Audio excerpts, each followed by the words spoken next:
네, 여기는 그 상당히 오래된 수십 년은 된 이런 산사나무가 있는데요. 여기는 제가 이제 한 10여 년 전서부터 자주 들러서 매년 한 번씩 들러가지고 산사 열매를 이제 주워서 차도 끓여 마시고 술도 담그고 했던 그런 곳입니다. 근데 이 산사나무가 상당히 지금 많이 말라 죽어가는 상태입니다. 보니까 이 아래쪽에는 아직까지는 이렇게 보시다시피 이렇게 빨간 산사 열매가 이렇게 땅에 떨어져 있는데요. 나무 아래 이 산사 열매는 사과하고 똑같습니다. 생김새가 사과처럼 생겼는데 이 아래쪽에 보시면 이렇게 사과 꼭 아래쪽과 비슷하죠. 이 이제 산사 열매를 이 빨간색의 산사 열매의 이 겉표면을 잘 보시면 약간 이렇게 하얗게 얼룩얼룩한 이런 반점이 있죠. 이렇게 매끄럽지가 않고 약간 오돌도돌합니다. 만져보면은. 그리고 약간 이렇게 뭐랄까요, 단단한 느낌이 아니라 좀 약간 푸석푸석한 느낌이에요. 제가 요 가운데를 한번 보여드리겠습니다. 이게 이제 산사 열매의 속을 제가 이제 이렇게 한번 열어봤는데요. 보시면 여기 씨앗이 보이죠. 씨앗이 보이고 속은 이렇게 붉은 색깔을 띠는 것도 있고 어떤 것은 또 사과처럼 그냥 약간 노란색, 약간 흰색을 띠는 이런 열매도 있는데 이것은 지금 붉은색을 띠는 그런 산사 열매입니다. 맛을 보면은 사과와 비슷한데 약간 새콤달콤합니다. 이것도. 네, 많이 새콤한데요. 새콤한 맛이 많이 강하네요. 봄에 꽃이 필 때도 아주 장관인데요. 산사 꽃이 피면은 하얀 꽃이 아주 나무에 가득해서 굉장히 아주 아름다운 그런 모습을 보여주는데요. 네, 지금 계곡을 따라 내려오다가 계곡의 이제 끝자락에서 이런 꽃을 핀 이런 나무를 만났습니다. 하얀 꽃잎이 5장으로 되어 있고요. 잎은 이렇게 톱니가 굵게 펴 있는데 약간 뭐 뽕잎 같이 생겼죠. 우리가 이제 뇌졸중이라든지 뇌혈관 질환 또한 그 심장 질환과 같은 이런 문제들이 보통 혈액의 흐름이 안 좋아서 생기는 문제인데요. 그 혈관 건강에 아주 좋은 약초가 된다는 산사자입니다.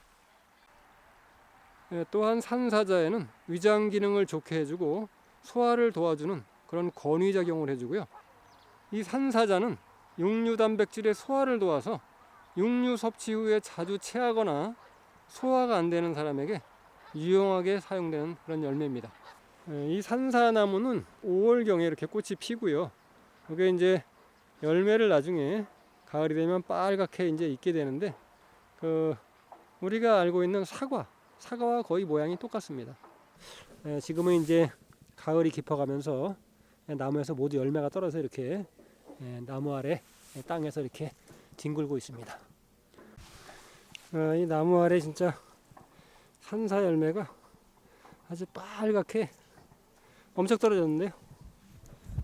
지금 보면은 이 나무 아래쪽으로 지금 이 산사 열매들이 이렇게 엄청 떨어졌습니다. 빨갛게 떨어져서 뒹굴고 있습니다.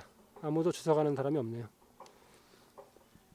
오늘 제가 좀 쓸만한 놈으로 좀 주워다가 뭐 술을 담그든지 차를 끓이든지 그래야 될 것 같습니다. 네, 이것은 지금 제가 이제 올 봄에 산도라지와 그리고 여기 엉겅퀴 뿌리를 넣고 이렇게 이제 술로 담궈 놓은 건데요. 색깔이 굉장히 이제 많이 우러나서 진해 보입니다. 여기에다가 제가 며칠 전에 주워온 그 산사 열매를 위에다가 같이 넣었어요. 산사 열매가 원래는 빨간 색깔인데 이제 이게 술로 담그면은 이 붉은색이 다 술로 가가지고 나중엔 색깔이 이제 누렇게 변합니다. 그래서 이제 하지만 그 술 색깔이 붉게 나오지는 않고요. 전체적으로는 이제 누런 빛을 띠죠.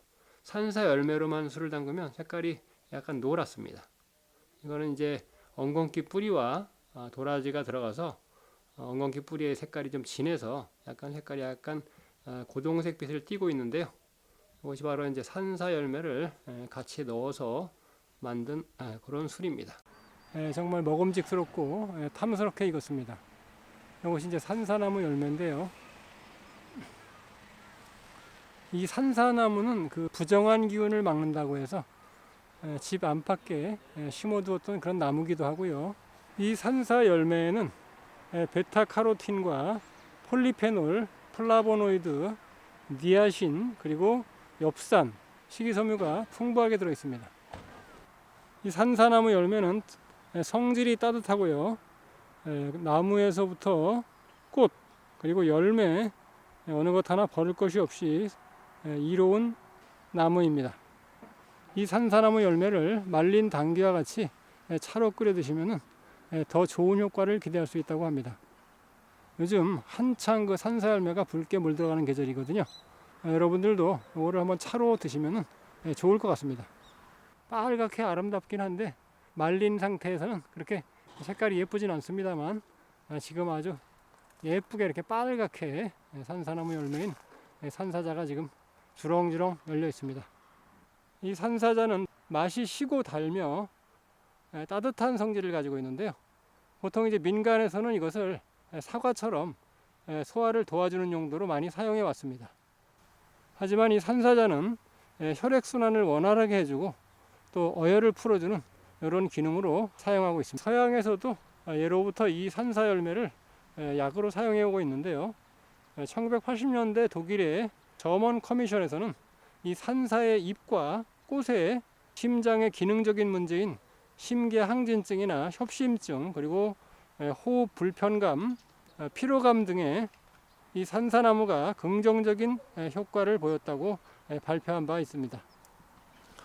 그 외에도 이제 콜레스테롤과 중성지방을 감소시키는 효과가 보고된 바 있고요. 비만을 예방하는 그런 효과도 있는 것으로 알려져 있고요. 여러 동물 실험에서는 포도당의 생성 속도를 감소시켜서 혈당을 관리해주는 효과가 있는 것으로 알려져 있고요. 또한 그 심부전 환자들을 대상으로 한 실험에 있어서도 생존율이 크게 높아졌고 돌연사의 가능도 낮아진 것으로 보고되고 있습니다. 잎맥도 뚜렷하고 가장자리에는 이렇게 톱니가 불규칙하게 나 있는 이런 잎을 가진 식물.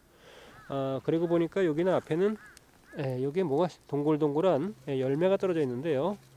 열매가 잎을 달고 이 열매가 떨어지면서 같이 요 가지까지 같이 이렇게 떨어졌습니다. 이 자루, 이 열매의 자루가 같이 떨어져 있어요. 이런 식으로 보통 떨어집니다. 이 앞에도 보면 이런 식으로 열매와 함께 잎이 달려 있고요. 열매를 달고 있는 가지가 이렇게 함께 통째로 떨어져 있습니다. 이 주변에는 지금 이런 식으로 열매가 많이 떨어져 있습니다. 열매는 이런 식으로 생겼는데요. 이 고동색을 한 이것이 열매고, 요 바깥쪽으로 이렇게 동글동글하게 맺혀 있는 것은 이것은 이제 씨앗인데요. 이 열매는 그 헛개 열매입니다. 최근에는 보면은 그 헛개 열매로 음료를 만들고 건강식품을 만들어서 시판하는 곳도 많이 있습니다. 이게 이제 헛개 열매의 과일이고요. 이 동글동글한 것은 헛개 열매의 씨앗입니다. 이 헛개 열매는 다른 말로는 이제 지구자라고도 하는데요. 여기 이제 주변에 이렇게 굉장히 많이 떨어져 있습니다. 이것이 이제 헛개나무입니다. 헛개나무의 숲이고요. 저 나뭇가지 끝쪽에 보면 이렇게 약간 검은색으로 보이는 것이 이제 헛개 열매가 매달려 있는 건데요. 나뭇가지 끝쪽으로 이렇게 헛개 열매가 매달려 있습니다. 잎도 지금 달려 있긴 하지만 잎이 이제 많이 떨어져 가고 있죠.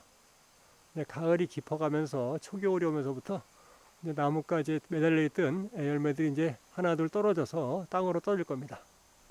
이 헛개 열매가 이제 매년 달리진 않고 와서 보면은 어떤 해는 이제 열매가 안 열리는 해도 있습니다. 근데 이 나무는 보니까 거의 이제 매년 이렇게 열매가 달리긴 하는데, 어떤 해는 좀 더 많이 달리기도 하고 어떤 해는 좀 적게 달리기도 하고 어떤 해는 이제 아예 달리지 않는 경우도 있는데요. 나무의 아마 그 영양 상태에 따라서 자신이 이렇게 열매를 맺고 안 맺고 하는 걸 조정하는 것 같습니다. 열매가 올해는 굉장히 많이 달린 것 같아요. 굉장히 많이 떨어져 있는데, 이 헛개 열매를 차로 끓여 보시면은 약간 그 단맛이 납니다.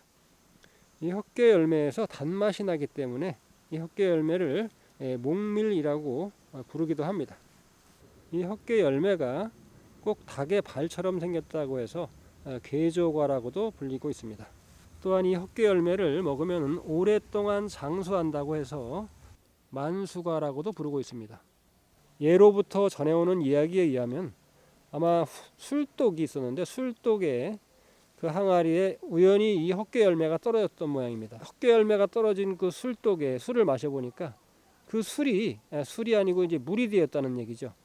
그래서 이 헛개 열매는 술을 마신 후에 숙취용으로 이 헛개 열매를 많이 이용하고 있습니다.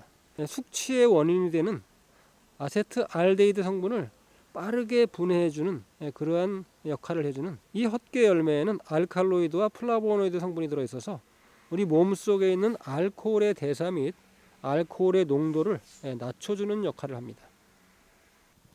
이 헛개 열매는 이 열매뿐만이 아니라 지금 보이시는 잎이나 가지도 모두 약으로 사용할 수 있는 그러한 나무입니다.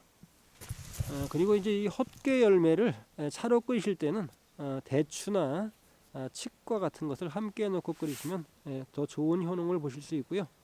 하지만 이 헛개 열매가 좋다고 해도 이것을 너무 많이 드시거나 너무 농도를 진하게 해서 드시면은 오히려 이제 간에 무리를 줄 수 있다고 합니다.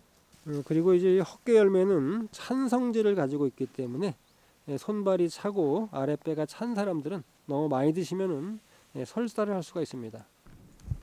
보세요, 이렇게 엄청납니다. 열매가 이렇게 주렁주렁 굉장히 많이 달려 있죠. 색도 아주 고동색으로 밝은 색이 아주 좋습니다. 상태가 아주 좋습니다, 열매가. 네, 이것이 이제 방금 전에 주워온 헛개 열매인데요. 물에다 이렇게 흐르는 물에다 샤워기를 뿌려주면 좋죠. 이렇게 세척해주면은 여기에 붙어있던 뭐 흙이라든지 먼지와 같은 불순물이 이제 다 떠내려갑니다. 이런 식으로 세척해서 깨끗이 세척을 해줍니다. 이런 식으로 깨끗이 세척을 한 후에 이제 그 바람이 잘 통하고 햇빛이 잘 드는 이런 곳에 이제 건조를 시켜주면 됩니다. 건조를 시켜서 그리고 이제 조금씩 나눠서 이렇게 차로 끓여 주시면 되는데요. 차로 끓여주실 때는 말씀드렸다시피 하루에 한두 잔 이상 너무 많이 드시는 건 좋지 않고요. 또 너무 진하게 달여드리는 것도 좋지 않습니다. 오히려 간에 무리를 준다고 하니까 적당량을 또 너무 계속 오랫동안 드시지 마시고 짧은 기간 안에 드시고 또 쉬었다가 나중에 또 다시 드시고 이렇게 하는 게 간에 무리를 주지 않고 오랫동안 드실 수 있는 방법이라고 생각합니다. 바로 헛개 열매, 지구자라고도 불리는 헛개 열매입니다.